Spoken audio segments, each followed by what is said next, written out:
Dans le contexte du travail, courir des risques, c'est avoir des conséquences du travail sur la santé.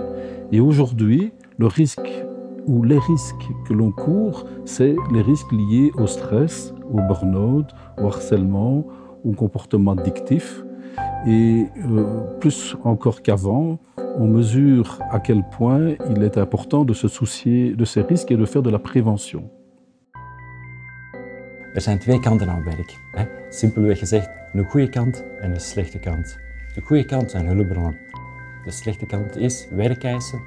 En de vraag is nu of u meer hulpbronnen dan wel werkeisen hebt in uw werk. Dus de logica is deze. Dus werkeisen, de slechte kanten van het werk, dat is nu precies wat die risico's inhoudt. Dat gaat over aspecten van het werk die uw energie vergen, die uw inzet vergen, waardoor u dus moe wordt en uitgeput kan worden. En daartegenover, en dat is heel belangrijk, staat de mate waarin dat uw werk ook hulpbronnen biedt, met name aspecten die u toelaten om uw doelen van uw werk te bereiken, om uw werk goed te doen en om die werkeisen tegen te gaan. En dat zijn de aspecten die u doen ontplooien, die u energie kunnen geven in uw werk. Dus het ene put u uit, het andere geeft u energie. De typische voorbeelden van hulpbronnen zijn autonomie, u kan zelf beslissen, inspraak, u mag mee bepalen wat er met u gebeurt, of sociale steun. En de kernvraag is dus, bevat uw werk meer hulpbronnen dan werkeisen?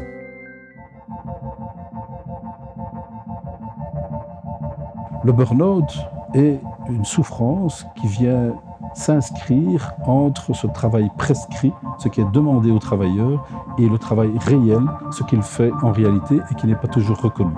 Vanzelfsprekend heeft het werk dat we doen, en dan vooral die werkeisen, die dingen die ons uitputten, hebben die enorme consequenties voor het welzijn van individuen, van groepen en van een samenleving. Dus één, als u werk hebt dat u heel erg belast, dat u heel erg uitput, omdat u dus te veel werk te doen hebt in een te korte periode, dan zal u daar fysiek, lichamelijk onder lijden, maar dan zal ook uw mentale, uw psychisch welzijn daaronder lijden. Dat heeft consequenties voor het gezin natuurlijk, dat heeft consequenties voor uw partner en voor uw gezin. Mensen die onder spanning staan, maken meer fouten, zijn geïrriteerder, slapen slecht en zijn dus iets minder aangenaam in de omgang. En dat impliceert natuurlijk ook dat binnen de context van het werk minder goed gedaan zal worden.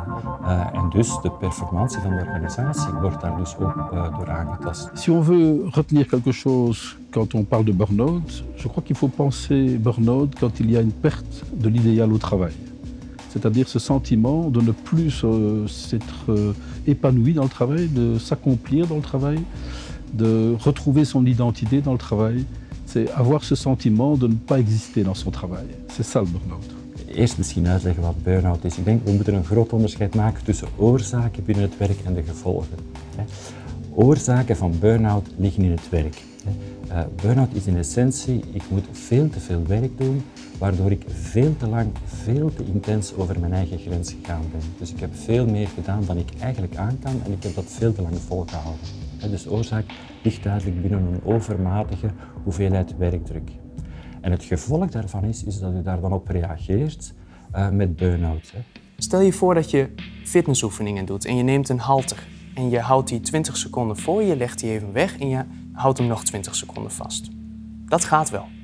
Wat als ik je nu vraag om die 40 seconden na elkaar vast te houden? Misschien gaat dat nog. Maar wat met een uur?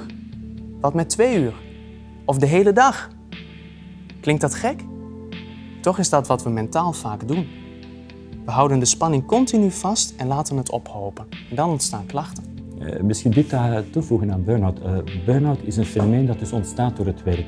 Ik hoor heel vaak mensen die zeggen, burn-out heeft eigenlijk in essentie te maken met de familiesituatie. Mensen brengen hun problemen van thuis of van hun gezin mee naar hun werk. En in functie daarvan komen ze in het werk sterker onder druk te staan en ontwikkelt burn-out. Dus we weten uit onderzoek dat eigenlijk een beetje het omgekeerd waar is. Dus mensen brengen problemen van het werk mee naar thuis, in veel belangrijker mate dan omgekeerd. Het belangrijkste risico op schade is als problemen te lang aanslepen. Dat is zowel zo bij conflicten, die kunnen escaleren, van beginnende spanningen tot grote conflicten tussen 2 personen of zelfs binnen een heel team. Maar het geldt ook voor stressklachten. Beginnende spanningsklachten, beginnende stressklachten kunnen waarschijnlijk nog heel effectief worden aangepakt. Maar als iemand richting burn-out gaat, wordt het veel moeilijker. En dan zal die waarschijnlijk ook een tijdje afwezig zijn van het werk om te kunnen herstellen. Het psychosociaal risico is nooit alleenstaand op de werkvloer. Er is heel dikwijls een verband met het gezondheidsrisico en ook dikwijls is er een veiligheidsrisico ten gevolge van psychosociale spanningen op de werkvloer. Bijvoorbeeld een werknemer die werkt onder zware medicatie kan zijn alertheid verliezen en daardoor stappen in de veiligheidsprocedure vergeten, waardoor er zich een ongeval voordoet, al dan niet met letsel of dodelijke afloop.